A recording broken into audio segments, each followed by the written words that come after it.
मैंने कहा जरा सोच तो सही, अगर मदीने जाके भी तुझे हुजूर से इश्क ना हुआ तो बता किस शहर से इश्क की दवा लाएगा। अगर काबे के साए में खड़े होकर भी तुझे रोना नहीं आया तो बता कहाँ जाके अपने गुनाहों पे आंसू बहाएगा। लोग कहते हम तो गए, और मैं भी जानता हूँ कितने लोग पहली नजर में फरमाया गया जब काबे पे पहली नजर पड़ती है तो जो दुआ मांगी जाती है अल्लाह कबूल फरमाता है, लेकिन लोग पहली नजर पे दुआ कहाँ मांगते हैं। काबा नजर आने से पहले कैमरे निकाले जाते हैं, मोबाइल खोल के लगा दिया जाता है, फिर कहता है देखो 10 कदम दूर है, अब 5 कदम दूर है, वो देखो सामने काबे का गिलाफ है, वो देखो मिज़ाबे रहमत है। नादान देख तो सही कहाँ आया है, क्या तू दुनिया को दिखाने के लिए आया था यार? नजरें नीची कर लेता, जैसी काबा सामने होता कोई कलाई पकड़ के कहता अब तो नजरें उठा के देख, सामने काबा है, अल्लाहू अकबर। पहली नजर उठाता, फिर दिल की दुआ मांगता, खुदा की कसम पहली नजर में अगर तू बख्शिश मांग लेता दी जाती, इश्क रसूल मांगता दी जाता, अगर तू रब से उसकी रजा मांग लेता तो दे दिया जाता, अगर रब से ये कह देता या अल्लाह जब तक जिंदा रहूं हाजिरी अदा करते रहना, जब तक जिंदा रखना काबे की हाजिरी करता रहना। नारे तकबीर, नारे रिसालत, खतीबे हिंदुस्तान, नारे तकबीर, नारे रिसालत। लेकिन नियत ही अच्छी नहीं है। हम तो फातिहा भी करवा रहे हैं, हाफिज जी से तो इस्मारा करवा रहे हैं कि लोग ये ना कहें बिना फातिहा का गाना था। बरकत का मसला ही नहीं। झगड़ा कब होता है चच्चा बताऊं? झगड़ा तब होता है जब इमाम साहब फातिहा पढ़ के चले जाएं, इनसे कोई खाना भी ना कहे और खाना पड़ जाए बारात का कम, तो कहते हैं दिल से ना मांगी दुआ इमाम साहब। यही होता है ना। अरे मौलाना ने दुआ सही से नहीं की, हमने तो खाना खत्म होगा ना तो लोग पूछे फातिहा ना कराई थी। अच्छा ये पहला सवाल होता फातिहा नहीं कराई थी, ये कोई नहीं पूछता बता खाना खड़े करके खिलाया था कि बैठा के खिलाया था। ये कोई क्यों नहीं पूछता खाना सुन्नत के मुताबिक खिलाया था या शैतान के तरीके पे खिलाया, क्योंकि जिम्मेदार मौलवी को ठहराना। और आप बड़े अच्छे लोग हैं यहाँ तो माशाल्लाह इमामों की इज्जत भी होती है, मैं जानता हूँ, बड़े कदर वाले लोग हैं, अल्लाह सलामत रखे। और जो उलमा की इज्जत करते हैं ना अल्लाह उनकी नस्लों में आलिम पैदा फरमाए। ये याद रखिएगा, जो उलमा की इज्जत करते हैं उन्हीं की नस्लों में अल्लाह उलमा भी पैदा फरमाता है। तो होता क्या, हम लोग नियत की तरफ नहीं देखते, हमारी नियत किधर थी, हमने तो कह दिया फातिहा नहीं पढ़वाई थी, तो ये मसला होता। आपके बस्ती में मदरसा चल रहा है, खुद जरा दिल पे हाथ रख के ये फैसले करें, बात सच्ची है तो फिर ठीक है, फिर अमल भी करने की कोशिश करनी है। हम जरा ये सोचें कि हम जो मदरसा चला रहे हैं, जो हम खाना वाना खिलाते हैं, तो पहले मदरसे के बच्चों को खिलाया जाता है या पहले खास मेहमानों को बुला के खिलाया जाता है? इस बात पे गौर करें। और अगर दावत की मैं बात करूं ना मौलाना, तो मौलवी के और पढ़ने वालों के लिए मैयत से पहले दावत ही नहीं होती। जब तीजे की देगे बनती है ना तो हाफिज जी से कहियो बच्चे आ जाएंगे खाने, 40वें की बनती है तो हाफिज जी से कहियो। कई जगह तो बेचारे को मौलवी को मैयत के अलावा कपड़े भी नहीं देते लोग। ये इज्जत है हमारे समाज में उलमा की, ये इज्जत है हमारे समाज में इन वालों की। तीजे 40वें से पहले खाना नहीं, मैयत से पहले कपड़े नहीं। अल्लाह तौफीक दे, घर में तेरे वलीमा हो, पहली कुर्सी पे जो कोई बैठे ना तो कह पहले हुजूर के दीन का वारिस बैठे, पहले उसको बैठाइए और उससे कहिए बिस्मिल्लाह पढ़ के खाने का आगाज आप करें, पहले उसे खिलाओ, फिर देखो अल्लाह खाने में कितनी बरकत अता। वाह वाह वाह। हम ये तो चाहते हैं कि हम मुअज़्ज़ज़ बने, हम ये तो चाहते हैं हमारी इज्जत हो, लेकिन हम ये क्यों नहीं चाहते हैं कि हम भी आलिम बने?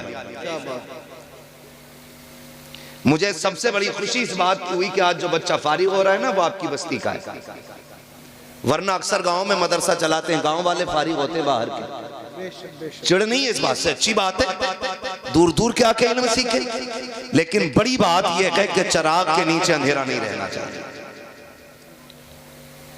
ये असल बात है कि चिराग के नीचे अंधेरा नहीं रहना चाहिए, जबकि चिराग ही के नीचे सबसे ज्यादा अंधेरा रहता है। अल्लाह आपको सलामत रखे। पढ़ाइए अपने बच्चों को, दीन सिखाइए। आप अंदाजा नहीं लगाते, कभी सोचा करें कुरान कितना अहम था हमारे लिए, कितना जरूरी था हमारे लिए। आज हालात देखें, वो दौर गुजर गए यार। जब परिंदे आके दीवारों पे बैठते थे, सुबह मुसल्ले से उठने वाली माएँ कुरान खोल के पढ़ा करती थी, परिंदे आके कुरान की तिलावत सुना करते थे। जब वो चहकते थे तो माएँ उठ के उनको दाने डाला करती थी, वो तिलावत सुन के भी जाते थे, दुआएं दे के भी जाया करते थे। हमारे घरों में बरकतें होती थी। तब लोग 100-150 नहीं, 10-20 नहीं, 2.5 रुपए कमाने वाले लोग इज्जत और शान से जिया करते थे। आज तक 10 लाख रुपए महीने कमा करके घरों में सुकून नहीं है, जिंदगियों में करार नहीं है। उसकी वजह यह है कि हमारे घरों के अंदर से बरकतें जा चुकी हैं, हमारे घरों के अंदर से बरकतें रूठ गई हैं। काश हमने कुरान की तिलावत को खास कर लिया होता, हर घर के अंदर कुरान की तिलावत हुआ होती। फजर के बाद रोज कुरान खुला करता, फजर के बाद रोज औरतें कुरान पढ़ा करती। लेकिन कहां से पढ़ेंगी औरतें कुरान? हम जब बीवी तलाश करके लाते हैं, पहले ये पूछा जाता है एमए पास है कि नहीं, बीए पास है कि नहीं। यार ये तो पूछा करते हो, ये क्यों नहीं पूछते हो इस बच्ची को कुरान आता है कि नहीं, इसे दीन की वाकफियत है कि नहीं। जब ये घर से चली थी तो इसके जहेज में तो कुरान देखा गया था, लेकिन कभी मुसल्ले पे कुरान नहीं देखा गया। इसके जहेज में तो कुरान था, लेकिन आज तक इसके आगे कुरान रखा हुआ नहीं देखा गया। वजह क्या है? इसके बाप ने जहेज का एहतमाम तो किया, लेकिन बेटी को कुरान नहीं पढ़ाया। और तुम भी खाली डिग्रियां देख के ले आए। जाओ कुरान की कारियां लेकर के आओ, दीन सीखने वाली बेटी लेकर के आओ। खुदा की कसम कदम उसके आएंगे, करम खुदा का आना शुरू हो जाए। वाह वाह वाह, जिंदाबाद। बहुत खूब, बहुत लाया करो। और नौजवान रिश्ते कर रहा ना, कह रहा अम्मा देख के ये जरा मुंह ढंग से देख लिए, ढंग से देख लिया, वो भी सही कह रहा। वो तमाशा हो रहा है रिश्तों में भाई साहब, 5 मिनट में शक्ल बदल देते। वो कमाल है पेंटरों का, पता ही नहीं चलता है कि नहीं। और अब तो अल्लाह माफ करे, ये मुसलमानों में भी रिवाज आ गया ब्यूटी पार्लर का। हाँ इरफान साहब, ब्यूटी पार्लर का रिवाज है। 3-3, 6-6 घंटे ब्यूटी पार्लर में मेकअप के बाद दुल्हन आती है। हालात देख रहे, मेरी बात समझने की कोशिश करें। मैं कोई नारे लगवाने नहीं आया, मैं बस सिर्फ कुछ बातें कहने आया हूं अपने लोगों से। 6-6 घंटे ब्यूटी पार्लर, ये कभी धुलना नहीं है मुंह? बोलो धुलेगा कि नहीं? जिस दिन धुल गया उस दिन असलियत सामने आनी है भाई। तो 6-6 घंटे ब्यूटी पार्लर, और उसके बाद 8 दिन बाद तलाक। लड़का कह रहा जो देखी थी वो है ही नहीं, फोटो किसी और का था। इससे समाज बर्बाद हो रहा है, इससे हमारी सोसाइटी तबाह होती जा रही है। हालात इतने बिगड़ चुके हैं। अच्छा खुद बताइए, हम दूल्हा पीछे रहता, कैमरे वाला आगे नहीं रहता। बोलो, जो जितना ज्यादा नाक वाला ना, इतना ही बड़ा कैमरा लगवा रहा। एक जगह गए, निकाह का मसला था तो वकील बना दिया गया, इजाजत लेने गए, हमसे पहले कैमरे वाला घुसा पड़ा था। मौलवी से पहले कैमरे वाला। यार हम मुसलमान हैं। कौन है हम? कौन है हम? मुसलमान। मुसलमान। हमारी सबसे बड़ी दौलत को गैरत कहा जाता है, और आज वही हमारे पास नहीं है। कैमरे वाला घुस जाता हर जगह जाकर, बाकायदा बुलाया जाता है, कहा जाता सही से वीडियो बनाना, एक सही से बनाना, देखना ये चलेगी बाद में, हमें गैरत आनी चाहिए। ब्यूटी पार्लर के नुकसानात आप ना जानो, मगर मैं आपको बता जाऊं, ब्यूटी पार्लर के नुकसानात आप देखिए, चेहरे बिगड़ जाते हैं। जब मियाँ बीवी एक जगह रात को आकर के इकट्ठा होते हैं, हुक्म तो ये था ना कि नमाज अदा की जाए, दोनों एक जगह पर अल्लाह की बारगाह में शुक्राने के सजदे अदा करें, लेकिन करे कौन सजदे अदा? लड़के को तो वैसे फुर्सत नहीं है, और लड़की इतना ब्यूटी पार्लर से सज के आई है, मुंह धुल गया तो सारा काम खराब हो जाएगा, वुजू कर नहीं सकती है, इसलिए सजदे भी नहीं हो सकते हैं। जब वुजू नहीं होगा, सजदे नहीं होंगे, तो बरकतें कहां से आएंगी? ए मेरी कौम के शहजादियों, ब्यूटी पार्लर का हुस्न जो होता है, ये घंटे 2 घंटे का होता है। रब ने तेरे लिए वुजू को दिया था, तेरे लिए नमाज को दिया था। चेहरे पे अगर बिल्कुल भी रंग रोगन न था, 5 वक्त वुजू करके तुझे सजदे करके रब को मनाना था। ब्यूटी पार्लर का हुस्न देता है, जो रब की बारगाह में किए जाने वाले सजदे हुस्न दिया करता है। बहुत खूब, जिंदाबाद, बहुत अच्छा। लेकिन नौजवान भी अंधा हो गया, मर गया। क्या यार देख कहियो सही से, सही से देखियो। एक ने ना तो ऐसे करके देखा, रगड़ रगड़ के, पाउडर तो नहीं है। हालात देखो, ये क्या है मालूम है? ये दीन से दूरी है, दीन से दूरी। बेशक ये कड़वी सच्चाई है, ये हमारी दीन से दूरी है। तो रिश्ते भी अगर करते हैं ना तो हम डिग्रियां देख के करते हैं। कभी सिर्फ ये मत देखो, ये मत कहो अम्मा देख के आए ना तो ऐसा देख के आना रिश्ता कि वो उसका चेहरा अच्छा हो, उसकी नाक अच्छी हो, उसके कान अच्छे हो। ऐसे ऐसे तखय्युलात पैदा कर देते हैं। ये बीच में जो निकाह कराने वाले लोग होते हैं ना, अच्छी बात है रिश्ता कराना, लेकिन जरा हल्का हाथ रखा करो। आते ही कह रहा लोंडिया ऐसी देखी ना होगी जी तुमने। ये जुमला जब कह दिया ना लड़के के सामने तो उसके जहन में एक तस्वीर बन गई, लेकिन जब देखता है तो कहे हुए का बिल्कुल उल्टा। फिर यहां से नफरत पैदा हो जाती है, नफरत पैदा हो जाती है।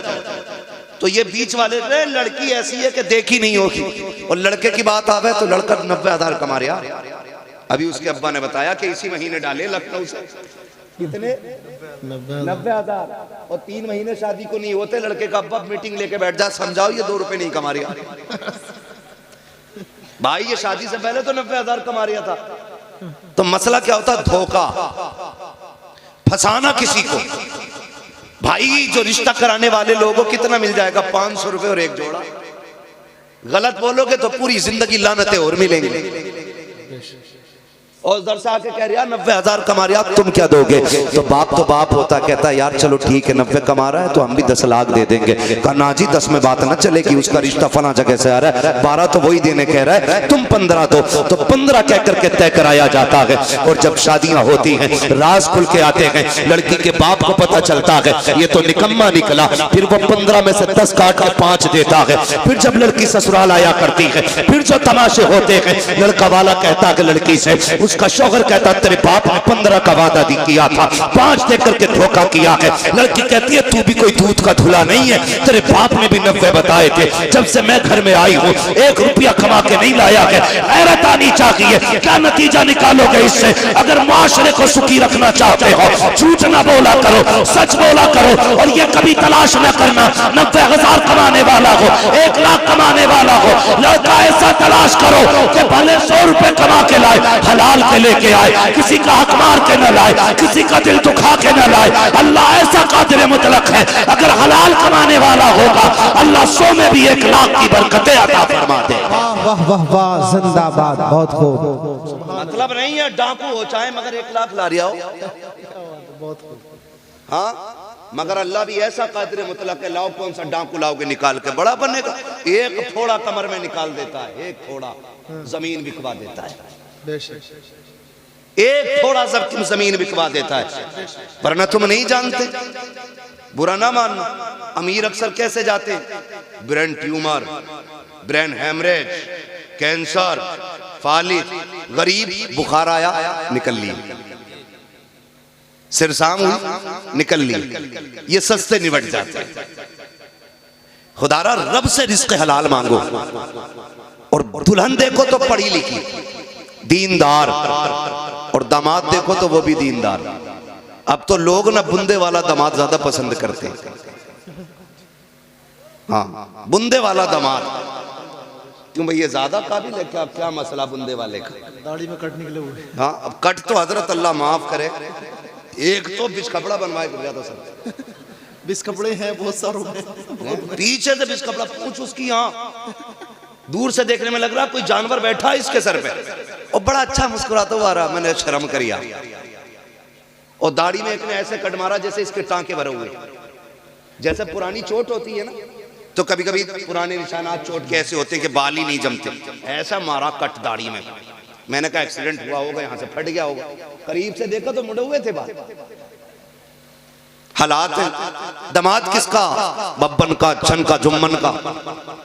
यही मसला चल रहा है यार। एक बात तो सुनो, और लड़कों तुमसे भी गुजारिश है, ज्यादा मालदार ससुर भी मत ढूंढना। दोनों बातें मैं असल बात कह के जा रहा हूं, दीनदार लड़की तलाश करो। मगर रिश्ते अल्लाह माफ करे, कह रहा बड़े लोगों में इसलिए रिश्ता किया ताकि थोड़ी सी अपनी भी दैल हो। और वो भी कह रहे दामाद ऐसा होना चाहिए जो चले तो कुछ धमक होनी चाहिए। इतना धमकदार ढूंढ लिया, ससुर खुद परेशान है। फिर कह रहा तावीज दे दो।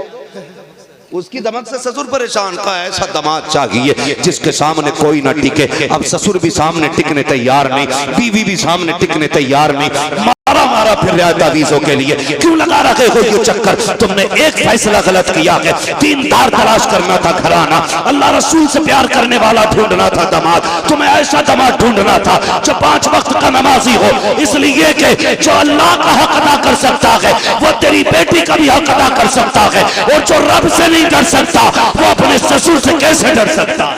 सुभान अल्लाह, सुभान अल्लाह, बहुत खूब, जिंदाबाद। बहुत अच्छा कहने अरे हाफिज जी हैं खाली, हाफिज जी को लोनिया न दे, हाफिज जी हैं खाली, मर के देख यही हाफिज जी काम आ। हाँ जी, दुआएं मांगा करो अल्लाह नस्लों में आलिम पैदा करे। ये खुशनसीबी होती है जिसकी नस्ल में आलिम पैदा हो जाता है, वरना जिन घरानों में आलिम नहीं होते ना, तो हालात देखते हो, सर में दर्द हो तो पानी मौलाना से पढ़वा के लाओ, बुखार हो तो पानी इमाम साहब से पढ़वा के लाओ, और दम निकलने लगे, अल्लाह सबकी रूह निकालने के मामलात आसान फरमाए।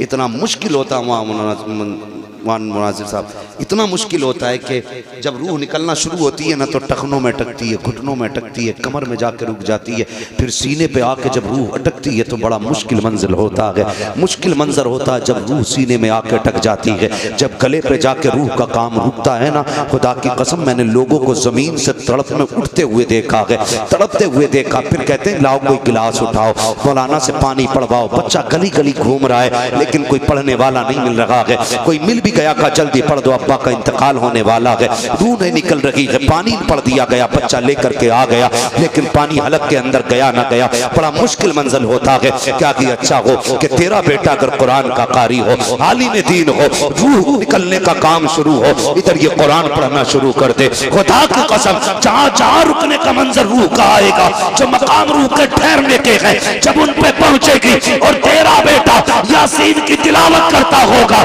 फरिश्ते कानों के अंदर मुबारकबादियां देते होंगे, रूह कैसे निकल जाएगी पता भी नहीं चलेगा। इधर कुरान की तिलावत होती रहेगी, उधर जन्नत का सफर आसान होता है। नारे तकबीर, नारे रिसालत, जश्ने दस्तार बंदी, नारे तकबीर, नारे रिसालत। कुरान के आदी बने, पढ़ेंगे इंशाअल्लाह कुरान, सारे बोले इंशाअल्लाह। और जिन्हें पढ़ना नहीं आता वो कुरान देखने की आदत डाले। हर घर में कुरान होगा कि नहीं? होगा कि नहीं? हर घर में, हर घर में कुरान। और कुरान का मामला तो ये कि बंदे 5 है तो मोबाइल 8 है, बंदे 5 है कुरान 2 ही रखे, और वो भी नहीं खुलते कभी। और मोबाइल 2 मिनट कोई भी अपना मैं हूं आपको छोड़ के दिखा दें, मिलेगा ही नहीं फ्री। जिसके हाथ लग जाएगा वही चलाना शुरू कर देगा। लेकिन कुरान 2 रखे, कोई खोलने वाला नहीं। जहेज में कुरान आ जाए तो सास कहती है कुरान तो कई अच्छे, इसे मस्जिद में पहुंचा दो। फ्रिज को संभाल के रखेगी, टीवी को संभाल के रखेगी, गाड़ी को साफ कराएगी, सारी चीजों पे सफाई कराएगी। कुरान की बारी आ गई मस्जिद में पहुंचा दो, 2 ही उन्हीं कोई ना खोलता। ये गैरत की बात है। जब कुरान घर में रखने की जगह ना हो, समझ लेना कयामत आने वाली। ये है हमारा कुरान से प्यार, ये है हमारी कुरान से मोहब्बत, कि हमारे घर के अंदर कुरान के लिए जगह नहीं रही। क्या कुरान कहता नहीं होगा मालिक ये मुझे खोलते तक नहीं है, ये मुझे पढ़ते तक नहीं है? कुरान सिर्फ 40वां तक के लिए था। कुरान तो शऊर जिंदगी देने के लिए आया था। कुरान से इश्क करो, यहाँ भी सिला देगा, वहाँ भी सिला देगा। आओ तुम्हें बताऊं, अल्लाह अकबर। एक बहुत बड़ा शराबी था, बहुत बड़ा शराबी, इतना बड़ा मशहूर शराबी था कि इंतकाल हुआ, कोई दफन करने उसको नहीं आ रहा था, कोई हाथ लगाने उसको नहीं आ रहा था। रिश्तेदारों ने यह सोचा अगर दफन नहीं किया गया तो इसकी लाश सड़ जाएगी, बदबू फैलेगी, चलो उठा के कब्रिस्तान के गड्ढे में डाल आओ। ये सोच करके रिश्तेदार लेकर के गए। कुछ लोग शामिल हो गए जनाजे में मिट्टी देने के लिए। जब मिट्टी दे करके वापस पलटने लगे, पूरे कब्रिस्तान में मुश्क अंबर की खुशबू आने लग गई थी। लोग हैरत में थे, ये क्या मामला है, ये खुशबू कहां से आ रही है? लोग पलटे उधर जिधर से आ रही थी। जाके देखा उसी कब्र की मिट्टी उठाई जिसके अंदर शराबी को दफनाया था। जब सूंघा तो उसकी कब्र से मुश्क की खुशबू आ रही थी। दौड़े लग कई लोगों की उसके घर की तरफ, कहने लगे यार शराबी तो बड़ा था, बड़ा पापी था, इसकी कब्र से खुशबू कैसे आ रही है? घर गए, बेटी के भी आंसू सूखे न थे। जाके पूछा बता तो सही बेटी तेरे बाप ने कौन सी नेकी की थी? बच्ची ने आंसू साफ किए। कहा मजाक कर रहे हो? कहा मजाक तो नहीं है, बता तो सही तेरे बाप की नेकी क्या थी? कहा हुआ क्या है? कहा आज जब दफना के लौट रहे थे उसकी कब्र से मुश्क की खुशबू आ रही थी। कहा मेरा बाप शराबी था, मेरा बाप गुनाहगार था। कहा बेटी हम भी जानते हैं, लेकिन ये बता नेकी क्या की थी? उसने कहा नेकी तो कोई याद नहीं है, लेकिन इतना मुझे याद आ रहा है जब कभी नशा उतरा करता था तो मेरा बाप गुस्ल करता था, वुजू करके गुस्ल करके खुशबू लगा के आता था, और ये जो सामने कुरान रखा है वो इसको उठा के गोद में लेके बैठ जाता था। मेरे बाप को कुरान पढ़ना नहीं आता था, लेकिन जब कुरान खोलता था तो रोना शुरू कर देता था। कहता था मेरे मालिक मुझे तेरा कुरान पढ़ना नहीं आता, मैं वो बदनसीब बंदा हूँ जिसे कुरान की तिलावत नहीं आती। का ये कहता रहता, रोता रहता, और कभी कभी तो इतना बेकरार हो जाता कि उंगलियां रखता आयतों पे और कहता मालिक ये मैं नहीं जानता ये क्या लिखा है, लेकिन जो भी लिखा है सच लिखा है। ये क्या कहा गया है मुझे नहीं पता है,